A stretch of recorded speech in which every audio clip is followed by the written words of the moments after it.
wabarakatuh. Halo sahabat-sahabat semua. Di sini saya Maudi Astuti akan membawakan sebuah cerita tentang seorang wanita bernama Fatimah Al-Fihri.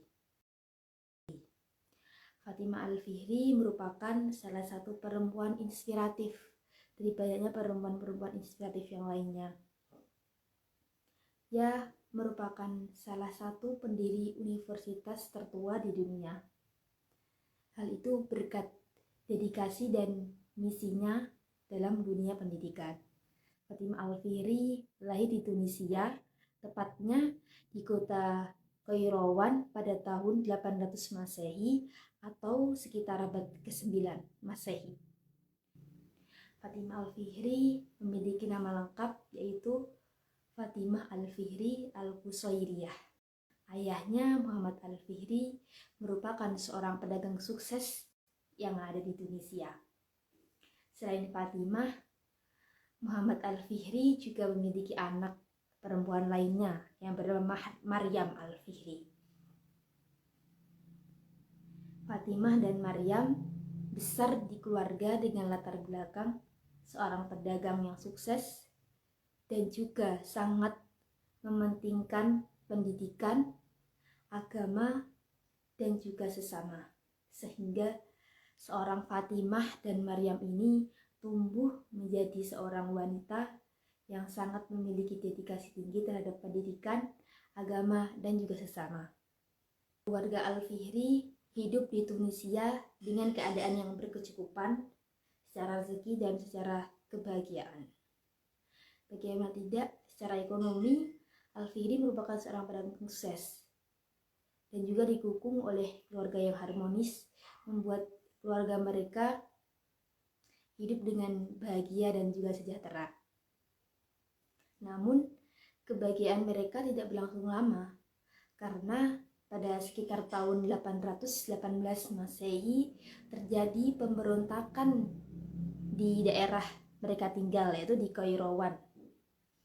Nah, pemberontakan ini bertujuan supaya menggulingkan gubernur yang saat itu memimpin, yaitu Iglabir yang sepertinya gubernur tersebut merupakan gubernur yang bengis atau tidak adil, sehingga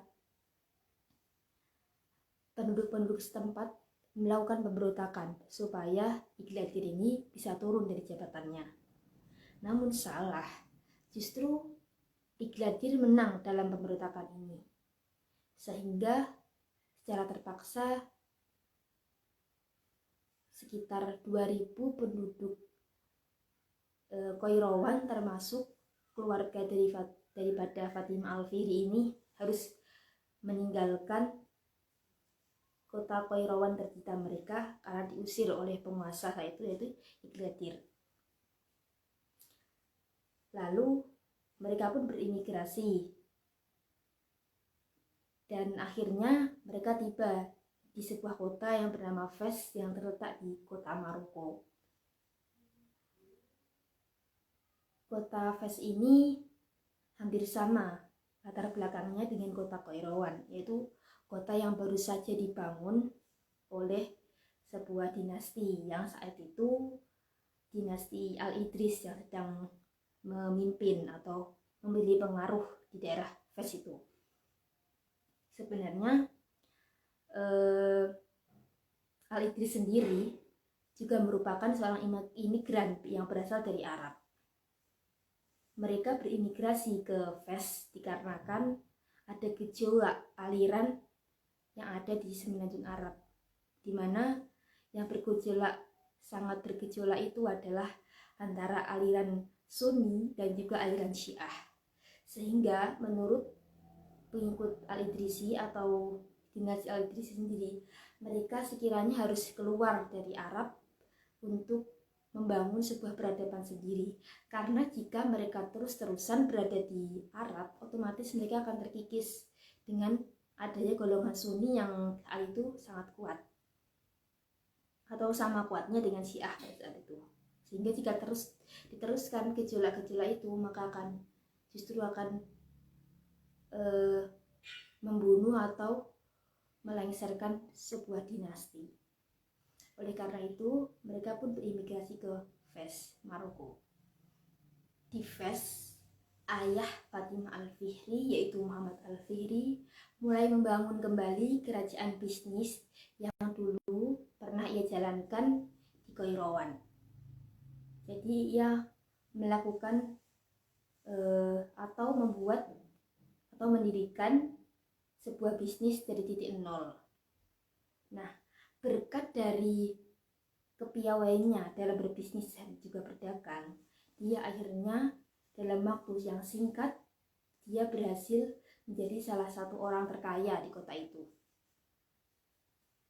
Nah, dari situ sekiranya ekonomi yang sudah sangat mapan dan juga Fatimah Al-Fihri yang sudah beranjak dewasa, akhirnya ia menemukan cintanya juga di kota Fez. Lalu akhirnya dia menikah dengan seorang saudagar juga yang ada di Fez, dan akhirnya mereka menikah.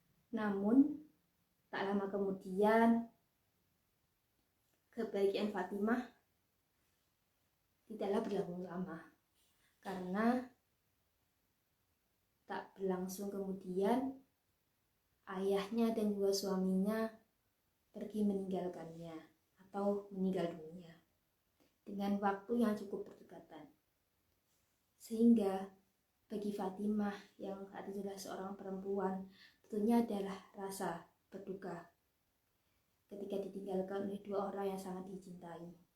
Tapi berkat didikan dari ayahnya yang dididik menjadi wanita mandiri dan juga wanita kuat dari awal, sehingga ia tidak berlarut-larut dalam kesedihan.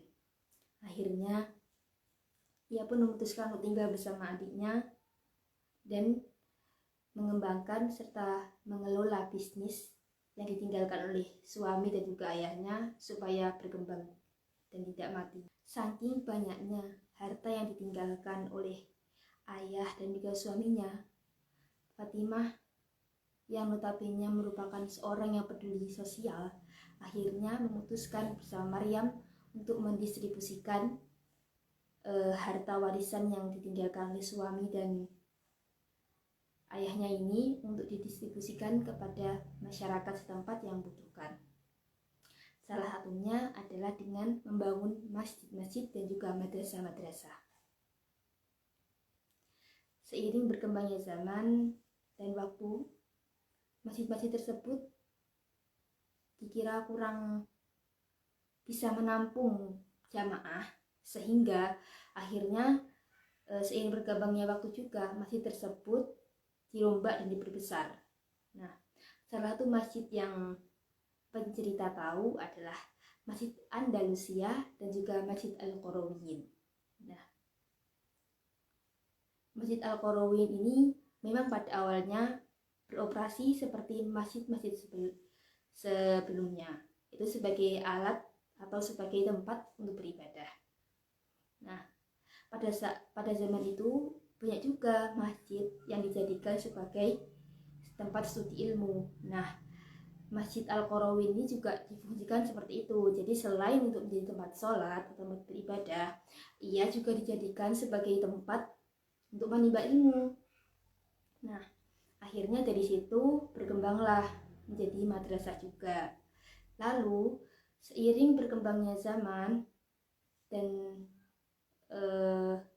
perkembangan manajemen atau perkembangan yang dikembangkan oleh pihak madrasah ini, akhirnya Madrasah Al-Qarawiyyin atau Masjid Al-Qarawiyyin ini bisa menjelma menjadi universitas.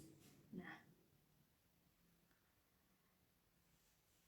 akhirnya pada tahun 880 Masehi, Fatimah Al-Fihri pun meninggal dunia di usia ke-80 tahun. Nah, untuk menambah wawasan atau menambah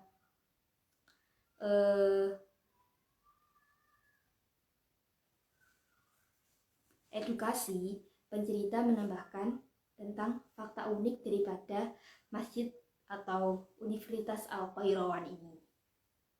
Jadi fakta pertama yang menarik pada Universitas Al-Qairawan ini adalah masjid ini dibangun pada bulan Ramadan sekitar tahun 859 Masehi dan kemudian selesai pada tahun 861 Masehi, sehingga memakan waktu sekitar 3 tahun untuk menyelesaikan bangunan universitas ini. Nah, selain itu, sejak prosesi peletakan batu pertama sampai akhirnya selesai menjadi bangunan, sosok Fatimah Al-Fihri tidak henti-hentinya untuk berpuasa dan juga berdoa, mengharap keberkahan daripada bangunan yang ia bangun ini supaya kelak bisa bermanfaat bagi orang banyak. Selain itu, dalam pembangunan ini Fatimah menggunakan dana pribadinya yang otomatis berasal dari warisan orang tuanya dan juga suaminya. Harapannya dalam membangun masjid-masjid dan universitas ini, ia berharap agar pahala jariah atau amal jariah yang telah ia lakukan bisa mengalir bagi orang-orang yang sudah meninggal maupun kepada dirinya sendiri, sehingga ia memutuskan untuk menggunakan uang tersebut untuk membangun masjid-masjid dan universitas. Universitas ini mengalami perkembangan yang pesat saat dinasti Al-Muwahhidun memimpin atau menjadi dinasti yang berkuasa pada saat itu, dikarenakan dinasti itu terkenal karena kepeduliannya terhadap ilmu, sehingga pada saat dinasti Al-Muwahhidun ini menjadi dinasti atau memimpin, perkembangan yang dialami oleh Masjid Al-Qarawiyyin atau Universitas Al-Qarawiyyin ini menjadi sangat pesat.